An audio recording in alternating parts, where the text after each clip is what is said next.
My name is Joshua Lutz. I'm a composer, I'm a musician, but most importantly, I'm a sound designer, and I'm the subject manager for sound design at Open Window. When you go to the movies, when you marathon some series, when you watch an animation on YouTube, when you open an app on your phone, if you can hear it, we do it.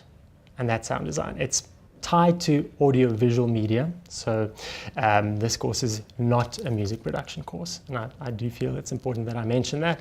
But all the other things, if you can hear it, we do it in some way. So film sound, everything from the guy standing on the film set recording it, to the person who makes all the decisions, to the final mixing stage. That's pretty much the content of this course, and the same applies for animation, for motion design, for game design. Sound is an extremely important part of the audiovisual expression, audiovisual media. And one of the reasons we call it sound design and not sound engineering, audio engineering, music technology, is it's that design element, that making decisions that matter, that aid the narrative, that help what's going on. And that's very important for film and TV, but obviously that includes some forms and formats where it's audio only. One of the important things we try to do with the sound design course is not only create technicians. Yes, you have to know which button to press to do something, and we teach that. But we try to go 2 steps further. Firstly, not only knowing which button to press, because that only works a few times if you don't understand what's going on, but actually understanding why, how things work. So there's a strong focus on fundamentals of sound, principles, and it gets a little bit on the physics and engineering side, but within reason. It's useful to understand why things happen, to be able to problem solve, but also to be able to be a better technician. But then the important third part is to make those creative decisions, not just press the right button and know why it does, but to be able to decide, why should we do this? How does it help? What am I trying to say? What am I trying to design throughout the soundscape? And that, in a sense, is the most important part of why we call it sound design, other than that having become a nice general term for sound, for audiovisual media. The first year of sound enables you to communicate better with sound, through sound, about sound. Have the right vocabulary. Very important part of that is listening. Knowing what you hear, not just listening for fun, but listening very critically, holistically, being able to recreate that, understand how that's important. So we do a lot of listening, a lot of intense critical listening, a lot of fun listening. In addition to that, that is where we do the fundamentals. You do some basic physics, how sound propagates, how microphones work, audio hardware, audio software. It is a very fundamental introduction year. It doesn't equip you to be a sound designer, but it does give you a good starting point. And by the end of the year, you do the soundtrack for a full animation, where you record it and mix it and design it in groups. So you've started and you can almost help yourself. The second year becomes more focused on the craft of sound design. You get into things like recording sound on location, like on a film set, also working with dialogue replacement dialogue, recording sound effects, soundscapes, and also a big chunk of game sound. By the end of the second year, you not only design and mix the sound for full short films, but you also produce an entire radio drama and design the soundscape for a game.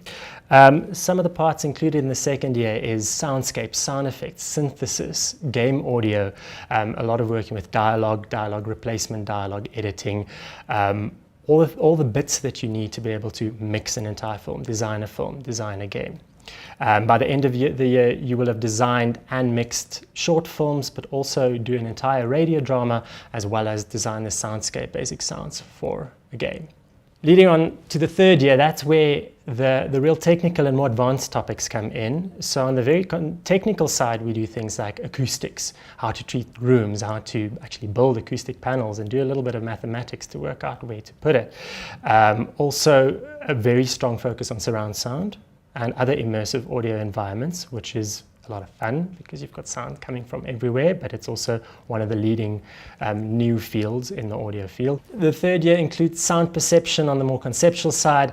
On the technical side, acoustics, and also a lot of surround sound. It includes more advanced topics, including calibration, workflows to work in the film industry with all the standards and specs that they require. Really the stuff that you need if you've done quite a bit of sound already. These are the advanced topics. And our majors in that year, do a lot. They firstly mix full films, but they do immersive soundscapes in surround sound. They work with other departments like the screen acting people to run sessions of voiceovers and produce some more radio work there. When you finish the third year in sound design, you should be equipped with everything you need to produce an entire film on the sound side, from the pre-conceptualization side all the way through to producing it, designing it, mixing it, and delivering a final finished professional product. Talking about relevance in the industry for sound design, I want to talk about 2007. Now, 2007 was the year that our local music industry stopped growing, and it's actually been literally shrinking ever since. And if the very clever people at PwC know what they're doing, which they generally do, next year will be the first year that the music industry stops shrinking and actually starts growing a bit again. And then only a few years after that will they reach the size of the 2007 levels. Now, why I talk about the music industry here is that the general filmed entertainment, radio, internet, advertising, communication, or rather the whole media and entertainment industry as a whole, that's not the case. It has shown solid growth over the last couple of decades, and the projections say that it's going to keep on doing that. And I'm saying this because what we've set up in the sound design course here is to address that. This is a course that is not a music production course. It's not supposed to equip you to record some band's demo or to produce music. There's a lot of great reputable institutions that do that, and we've created a niche here that focus on this media and entertainment industry from a sound perspective, but not looking at music. And that's unique in the country. And that firstly should set you up to be better equipped than studying at some other institutions.